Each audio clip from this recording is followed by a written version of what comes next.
Breaking news చూస్తున్నాం. విశాఖ నగరపాలక సంస్థ స్టాండింగ్ కమిటీ ఎన్నికలో వైసీపీకి ఆ పార్టీ నేతలు బిగ్ షాక్ ఇచ్చారు. ఈ ఎన్నికల్లో టీడీపీ కూటమి క్లీన్ స్వీప్ చేసింది. ఈ ఎన్నికలను వైసీపీ ప్రతిష్టాత్మకంగా తీసుకొని క్యాంప్ రాజకీయాలు చేసినప్పటికీ మొత్తం 10 స్థానాలలోనూ కూటమి అభ్యర్థులే విజయం సాధించారు. జీవీఎంసీలో పూర్తిస్థాయి మెజార్టీ ఉన్నప్పటికీ స్టాండింగ్ కమిటీ ఎన్నికల్లో ఘోర పరాజయం కావడం ఆ పార్టీ నేతలను ఆందోళనకు గురిచేస్తోంది. జీవీఎంసీలో మొత్తం 98 మంది కార్పొరేటర్లకు గాను ఒకరు రాజీనామా చేయడంతో ప్రస్తుతం 97 మంది ఉన్నారు. సిపిఎం కార్పొరేటర్ గంగారావు ఓటింగ్కు దూరంగా ఉన్నారు. 96 మంది కార్పొరేటర్లు స్టాండింగ్ కమిటీ ఎన్నికల్లో ఓటు హక్కును వినియోగించుకున్నారు.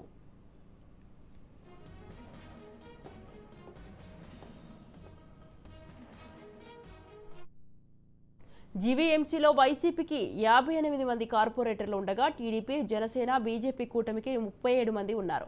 సిపిఐ, సిపిఎంలకు ఒక్కొక్కరు ఉన్నారు. ఇక స్టాండింగ్ కమిటీ ఎన్నికకు గాను గత నెల 22న నోటిఫికేషన్ విడుదల అయిన తర్వాత 11 మంది వైసీపీ కార్పొరేటర్లు ఆ పార్టీని వీడారు. వీరిలో 6 టీడీపీలో, 5 జనసేన పార్టీలో చేరారు. దీంతో వైసీపీ బలం 47కి పడిపోయింది. కూటమి బలం 49కి పెరిగింది. బుధవారం పోలింగ్ జరగనుండగా ఒకరోజు ముందు నుంచే తమ కార్పొరేటర్లను ప్రత్యేక శిబిరాలకు తరలించారు. అయితే వైసీపీ క్యాంపునకు 4 కార్పొరేటర్లు గైర్హాజరయ్యారు. స్టాండింగ్ కమిటీ ఎన్నికల్లో గెలుపునకు ఒక్కో అభ్యర్థికి కనీసం 49 ఓట్లు రావాల్సి ఉంది. అయితే వైసీపీలో ఒక్క అభ్యర్థికి కూడా అన్ని ఓట్లు రాకపోవడంతో అంతా ఓటమి చెందారు. వైసీపీ అభ్యర్థుల్లో ఒక్కరికి మాత్రమే అత్యధికంగా 42 ఓట్లు పోలయ్యాయి. దీంతో తమ పార్టీ కార్పొరేటర్లు క్రాస్ ఓటింగ్కు పాల్పడినట్లుగా వైసీపీ అభ్యర్థులు ఆవేదన చెందుతున్నారు.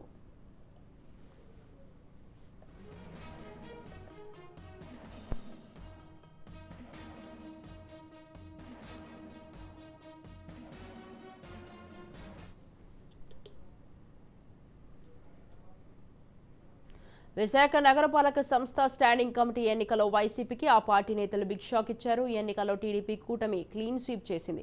ఈ ఎన్నికలను వైసీపీ ప్రతిష్టాత్మకంగా తీసుకొని క్యాంపు రాజకీయాలు చేసినప్పటికీ మొత్తం 10 స్థానాలలోనూ కూటమి అభ్యర్థులే విజయం సాధించారు. రైట్, ఈ విషయంపై మరింత సమాచారాన్ని మా ప్రతినిధి శ్రీరామ్ ఫోన్ లైన్లో ఉన్నారు. శ్రీరామ్. స్వాతి, విశాఖలోని జీవీఎంసీ స్టాండింగ్ కమిటీకి జరిగిన ఎన్నికల్లో 10కి 10 స్థానాలు కూడా కూటమి అభ్యర్థులు గెలుపొందారు. ఈ 10 స్థానాల్లో కూడా టీడీపీకి సంబంధించిన వారే పోటీ చేశారు. వారంతా కూడా విజయం సాధించారు. ఈ ఎన్నికలను అటు అధికార పార్టీలు అలాగే ప్రతిష్టాత్మకంగా భావించడంతో ఈ ఎన్నికలు ఈ పార్టీలకు కూడా ప్రతిష్టాత్మకంగా మారాయి. దీంతో గెలుపు కోసం చివరి నిమిషం వరకు కూడా ప్రయత్నించారు. మరోవైపు కూటమికి సంబంధించిన నేతలు మొదటి నుంచి కూడా ఈ ఎన్నికల్లో విజయం సాధించాలని పక్కా ప్రణాళికతో ముందుకు వెళ్లారు. వైసీపీ నుంచి పార్టీ మారాలనుకున్న వారిని అటు టీడీపీలోకి ఇటు జనసేనలో కూడా ఆహ్వానించడం జరిగింది.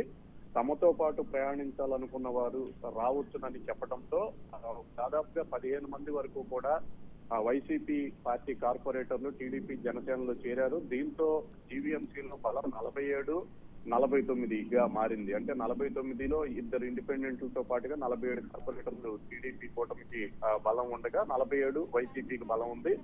అయినప్పటికీ కూడా వైసీపీకి ఉన్న కార్పొరేటర్లో మరికొందరు కూడా టీడీపీకి సంబంధించి కూటమి అభ్యర్థులకే ఓట్లు వేయడంతో 10 మంది స్టాండింగ్ కమిటీలో విజయం సాధించారు. దీంతో పూర్తి ఆధిపత్యం ఎన్డీఏ కూటమికి వచ్చింది.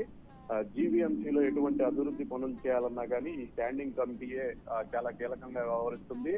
నిధులు ఎక్కడెక్కడ ఖర్చు పెట్టాలి, ఏ రంగాలకు ఎక్కువ కేటాయింపులు చేయాలనే అంశాన్ని ఈ స్టాండింగ్ కమిటీ పర్యవేక్షిస్తుంది. దీంతో అధికారంలో ఉన్న ఏ పార్టీకైనా కానీ స్టాండింగ్ కమిటీలో బలం ఉంటేనే నిధులను తాము అనుకున్న పథకాలకు ఖర్చు పెట్టే అవకాశం ఉంటుంది.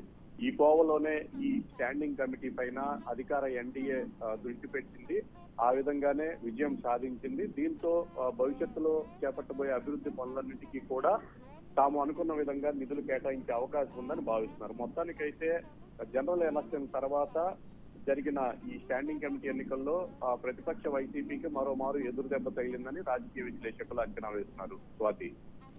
Right, thank you Sriram. Thanks for the details.